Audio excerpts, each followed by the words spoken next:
திருவண்ணாமலை மாவட்டம் ஆரணி அதன் சுற்றுவட்டார பகுதி ஆறுகளில் அனுமதியின்றி மணல் கடத்தியதாக போலீசார் மற்றும் வருவாய்த்துறையினரால் பறிமுதல் செய்யப்பட்ட 500க்கும் மேற்பட்ட டிராக்டர் மற்றும் மாட்டு வண்டிகள் தற்போது மக்கி வீணாகி வரும் நிலையில் அதனை ஏலம் விட்டு கிடைக்கும் பணத்தை அரசு பயன்படுத்திக் கொள்ள வேண்டும் என மக்கள் கோரிக்கை விடுத்துள்ளனர்.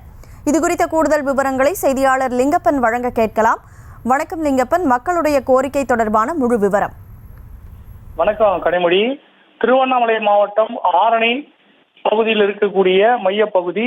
இந்த ஆரணி மையப்பகுதிக்கு இருபுறங்களும் 2 ஆறுகள் செல்கிறது. அந்த ஆறு என்பது மேற்கு தொடர்ச்சி மலையில் இருந்து செய்யாறு ஆறு ஒன்றும் மற்றொன்று கமண்டல நாகநதி ஆகிய 2 ஆறுகளும் செல்கிறது.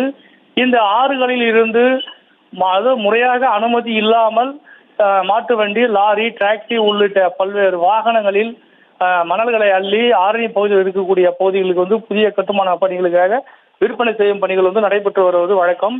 அந்த வழக்கமான அந்த பணிகள் கடந்த சில ஆண்டுகளாக நடந்து வரும் நிலையில் அந்த வாகனங்கள் உரிய அதிகாரிகள், ஆரணி வருவாய் கோட்டாட்சியர், அதே மாதிரி வட்டாட்சியர், ஆரணி கிராமிய காவல் நிலையம், நகர காவல் நிலையம் உள்ளிட்ட பல்வேறு துறை சார்ந்த அதிகாரிகள் அவங்களுடைய எல்லைக்குட்பட்ட பணிகளில் ரோந்து ஈடுபடும் போது அந்த அனுமதி இல்லாமல் செல்லக்கூடிய அந்த மணல் மாட்டு வண்டிகள் மற்றும் டிராக்டர்களை பறிமுதல் செய்து தங்களுடைய அலுவலகத்தில் வைப்பது வழக்கம்.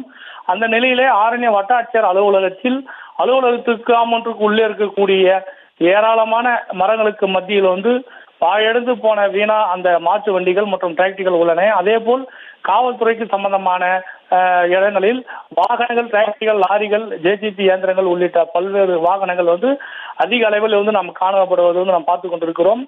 இந்த வாகனங்கள் அதிகரித்து நீண்ட நாட்களாக இருப்பதால் இதனை உடனடியாக அந்த வீணாக போகக்கூடிய அந்த வாகனங்களை இயந்திரங்களை ஏலம் மூலமாக விற்பனை விட்டு அதில் வரக்கூடிய பணத்தை வருவாய் ஈட்டி அரசுக்கு வழங்க வேண்டும் என்று பொதுமக்களுடைய நீண்ட நாள் கோரிக்கையாக உள்ளன. கனிமொழி, விவரங்களுக்கு நன்றி லிங்கப்பன். செய்திகளை உடனுக்குடனும் துல்லியமாகவும் தெரிந்து கொள்ள சப்ஸ்கிரைப் பண்ணுங்க.